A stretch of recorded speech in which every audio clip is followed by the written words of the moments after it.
Comment tu t'appelles? Alors, je m'appelle Annabella Ribeiro, j'ai 33 ans et je suis d'origine portugaise et française. Pourquoi tu es venue à Paris?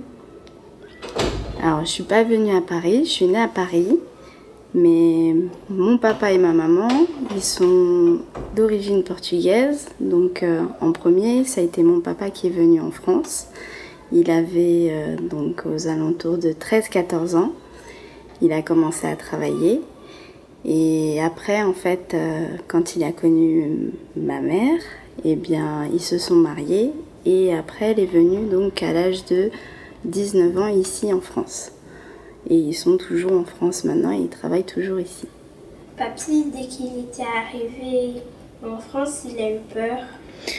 Ben, que je me souvienne, tu sais, il nous racontait pas beaucoup. Il nous avait dit surtout que c'était difficile. Peur, je sais pas, mais il nous avait dit que c'était très difficile. Je sais qu'il vivait dans une chambre de bonne. Donc quand je te dis une chambre de bonne, c'est pas les grands appartements avec une cuisine, une salle de bain, etc. C'était juste une petite chambre tout en haut d'un immeuble qu'il avait. Et c'est comme ça en fait qu'il a débuté.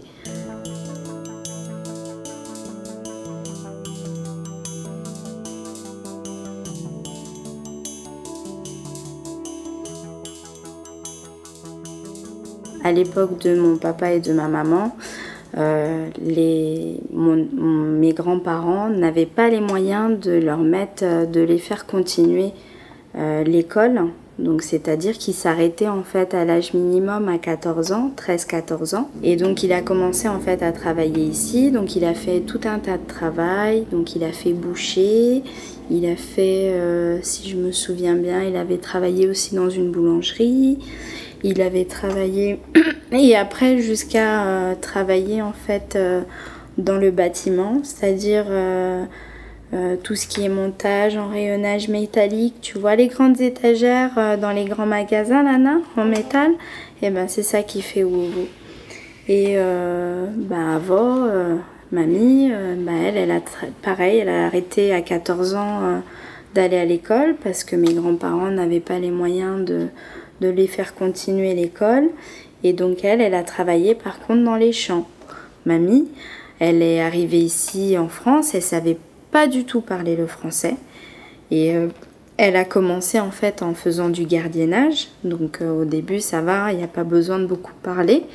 Mais quand il s'agissait d'aller à la pharmacie ou d'aller chez le médecin, je sais qu'au début avec moi quand je suis née, ça a été très difficile parce qu'elle comprenait pas beaucoup ce que le médecin lui racontait quand j'étais malade ou quoi. Donc ça a été un peu compliqué. Puis après elle a appris de toutes les manières, petit à petit, sur le tas. En général, les Portugais, quand ils arrivent ici en France, quand tu regardes bien, ils travaillent ou dans le bâtiment pour les hommes et en tant que gardienne pour les femmes.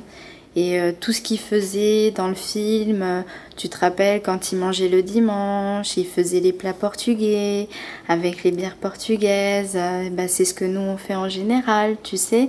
Et puis tous les ans on va au Portugal, c'est ce qu'ils faisaient aussi. On va y aller en juillet? Oui, voilà, le 28. Moi je me suis reconnue dedans. Et puis tu te rappelles du petit garçon qui avait honte de sa maman ? Tu te rappelles ou pas? Qui voulait pas dire que sa maman c'était une gardienne, la gardienne de l'immeuble. Tu te rappelles? Et que sa maman elle était triste. Et ben c'est ce que j'ai fait avec ma maman. C'est que je voulais pas dire au début que ma maman elle était gardienne parce que j'avais honte. Puis au final aujourd'hui je suis très fière. Moi je me suis reconnue là-dedans. Ah bon? Oui, tu vois les deux jumeaux qui répètent. Oui. Oui. C'était moi ça. Ouais, ben voilà. Donc c'est un peu ce que les Portugais vivent en général.